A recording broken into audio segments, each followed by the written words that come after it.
Bonjour et bienvenue dans votre chaîne La Pomme Digitale. On se retrouve aujourd'hui pour une vidéo très brève. Hier j'avais publié une petite vidéo sur la façon avec laquelle on pourra installer la première bêta de l'iOS 10 qui a été publiée de la part d'Apple.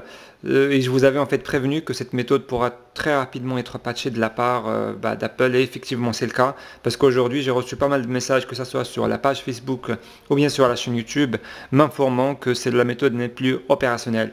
Donc j'ai fait mes petites recherches à moi, j'ai trouvé une deuxième alternative pour pouvoir installer cette bêta et c'est à peu près similaire par rapport à la veille.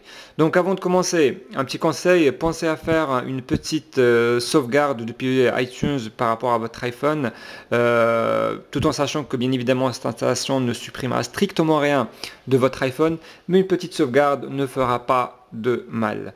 Donc ça c'était de 1. De 2, si vous êtes en bêta de la iOS 9.3.3, il va falloir supprimer ce profil afin que vous puissiez en fait installer le profil de l'iOS 10. Pour faire la chose, c'est très simple, il faut partir sur sur réglage pardon. Après vous partez sur général et normalement à côté du bouton VPN vous allez trouver profil et périphérique, vous cliquez dessus et vous supprimez le profil de l'iOS 9.3.3. Donc après avoir fait ceci, il va falloir cliquer sur le lien que vous allez trouver dans la description de la vidéo. Vous allez vous retrouver vers une page qui va ressembler à celle-là. Vous zoomez un petit peu. Voilà. Après, vous allez cliquer sur le bouton télécharger. Une fois que nous allons cliquer dessus, on va normalement se retrouver sur une petite page ou bien une invite de commande, si on peut l'appeler comme ça, nous demandant la permission d'installer la bêta de l'iOS 10. On clique sur installer. Sur installer toujours, on confirme ceci toujours sur installer. Bien évidemment, si vous avez un mot de passe, vous allez vous allez l'indiquer tout simplement. Donc on clique sur redémarrer. Voilà, après avoir en fait redémarré notre iPhone, et puis pour enchaîner sur l'installation de la bêta de l'iOS 10, c'est très simple.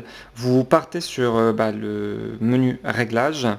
Après, vous choisissez Général, mise à jour logiciel, et vous allez patienter un petit instant le temps que vous aurez en fait l'invitation pour l'installation de la première bêta de l'iOS 10 qui est bien évidemment censée être on va dire exploitée par les développeurs afin de pouvoir corriger les petits bugs qui vont avec, parce que c'est tout à fait normal vu qu'il s'agit d'une version bêta, et également pour pouvoir tester les applications et la compatibilité.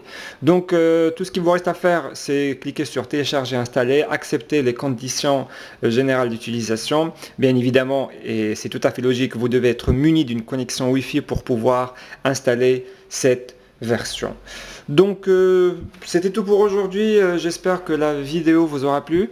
Si c'est le cas, n'hésitez pas à laisser un petit pouce bleu, à laisser vos commentaires et surtout de vous abonner à ma chaîne YouTube et à aimer la page Facebook. On vous remercie et on vous souhaite une bonne soirée de la part de La Pomme Digitale. À très bientôt. Ciao.